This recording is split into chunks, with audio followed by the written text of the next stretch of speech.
Sounds a lot like the fans sitting behind us rooting for the Panthers as we sat in the Gamboa Hotel there in the jungle in Panama watching the game. Didn't know how many Carolina Panther fans there were. I'm Michael Klahr, traveling the rest of the show solo with Mark Knudsen. I had to take off here on Sports Stampede with you till 10. All right, now let's go to our special feature we do every week. It is Rockin Company's Rockin' CU. Featuring Adam Munsterteiger, publisher of BuffStampede.com on the Yahoo Rivals National Network. On Twitter, he's at AdamCN77. And this segment brought to you by family-owned and operated Colorado Historic and Modern Masons. 5 decades, 2 generations, general contractors, build it with rock, build it with Rockin Company, rockinco.com. And good morning, Adam. Good morning. Welcome back, Michael. Well, thank you. Thank you. Back to the fog of Denver after sunshine out at sea on the Caribbean and even in the jungle, just in the mountain regions along the coast that we had fog. But I think it's the fog of celebration after the Super Bowl. Meanwhile, Colorado has come out of a bit of a fog, beating Washington State in a thrilling game earlier this week without Josh Scott. But I don't think anybody expects that they will necessarily beat Washington today in a battle of teams tied for 4th place. And this is really a crucial game if they don't have Josh Scott today. Yeah, well, it's funny. They're actually a 3.5-point favorite today. Obviously, that comes down to the home court advantage. But, yeah, it wasn't a good game that Colorado played at Washington in late January, so you're not feeling great about that. You're not feeling great about Colorado's performance against Washington State, even though they did find a way to win that basketball game. And then, there is the question mark with Josh Scott's health. Not to be lost in this is the fact that Trayshawn Fletcher also is dealing with an ankle sprain, and he tried to give it a go against Washington State, but really wasn't able to be effective on that ankle, so he only played, I think it was 5 or 6 minutes in that game, and didn't play any minutes in the second half. So you look at the minutes that the guys that did play for Colorado on Thursday night, they're all, in the high 30s in that basketball game, some in the 40s, and it's a quick turnaround. They played, obviously, late Thursday night, playing at noon today. We've seen Colorado struggle in those noon tip-off games in the past at home, and Washington, of course, had an extra day of rest. So a lot of signs pointing towards the Huskies having success today. But, of course, again, you never write off CU's chances when they're on their home court. Ever since Tad Boyle came to town, they've been really good for the most part at home. Yeah, that's a great point. It seems like that's all of college basketball, especially this year. But in many cases, that the home team will rise up. Is there any chance that Scott plays today? Yeah, there's definitely a chance. It is a severe enough ankle injury, and he tweaked it, out last weekend against Oregon State. So obviously it was severe enough to keep him out against Washington State. I think honestly part of it was Colorado kind of felt like they should beat Washington State even without Josh Scott, and they were able to do that, although it didn't look like it at times in that game, especially when they were down 3 points in overtime with seconds remaining. I mean, you think about it, not to get too off topic here, but if that shot from George King does not go in, the whole trajectory of this Colorado basketball season is changing course, and all of a sudden you're talking about this potentially being a team on the outside looking in with the NCAA tournament. But with Josh Scott, I think this is an injury that he'll be able to come back from, whether it's today or in their next game next week. I don't think this is going to be something that's going to keep him out for a very long period of time. Not like the back injury. In the last time they played, the guy with the very uncreative parents, Andrew Andrews, couldn't come up with a different name for their son, I guess, really broke down the guards and got, no matter who they put on him, no matter how quick or how physical,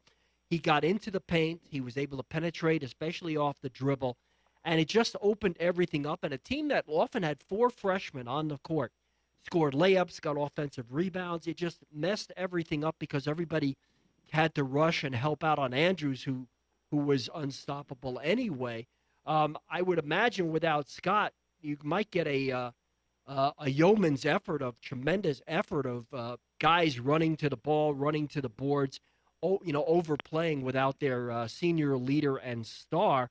But the same thing could happen. What are they going to do differently? Well, the key there, I mean, you saw in that game in Seattle was the fact that they turned the ball over 12 times in the first half, and that allowed those guards to get out running with their young bigs, and it was Lob City there for a while. And then we've seen this with Dominique Collier at times this year, where he gets a little too handsy on defense and gets called for a lot of fouls, and he sometimes has hard time staying in front of guys like an Andrew Andrews.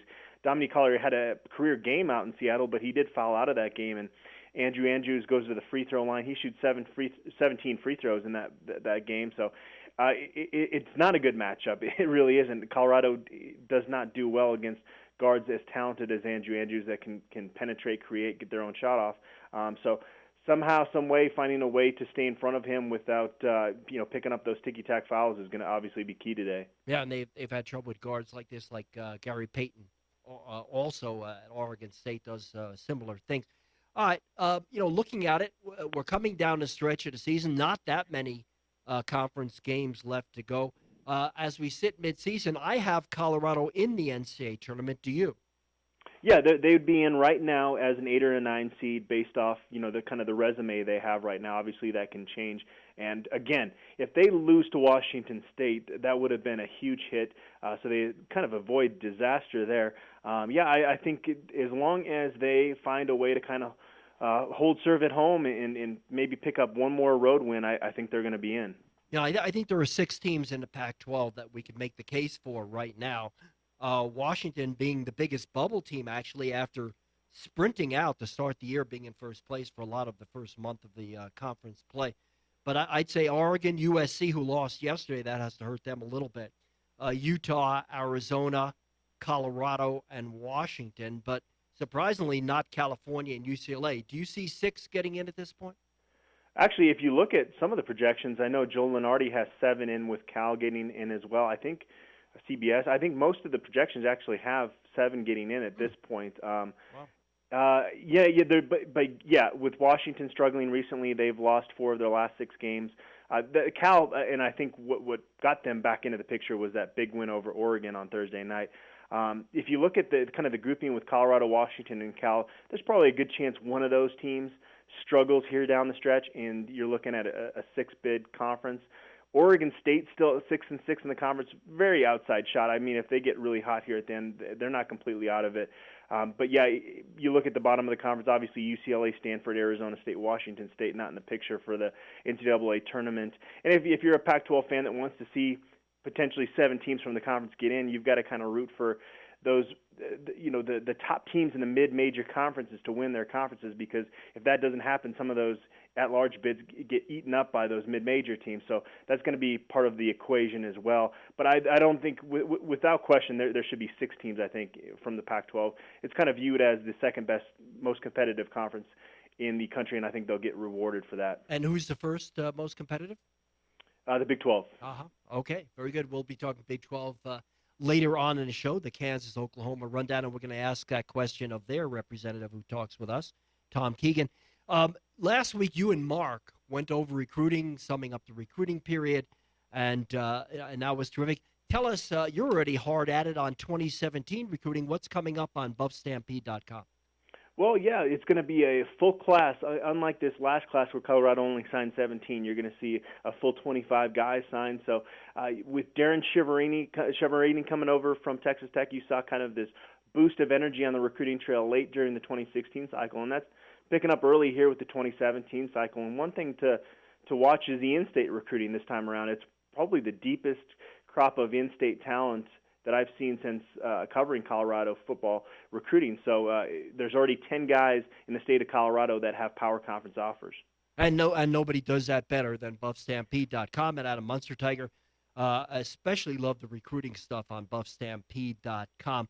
Looking ahead, again, I didn't get to ask you this question last week. Has the recruiting class bought McIntyre, the coach, a little reprieve that he's the guy who can stay here and get it done? No, I think it still comes down to what happens on the football field this coming fall. I think the recruiting effort, it was a nice late surge, but I think, again, it's kind of make-or-break season for Mike McIntyre. Bringing in Davis Webb as a ready-made Pac-12 quarterback was huge, though. And we'll talk next week, and I'll ask you the question. I'll tease it now. What's different about 2017 recruiting? Is it more of the same? Is they in the same caliber guys, or is something changing? That's Adam Munsterteiger, Catch him at buffstampede.com. Thank you, Adam. Thank you, Michael. Appreciate it. Take care. That's at AdamCM777 on his Twitter handle.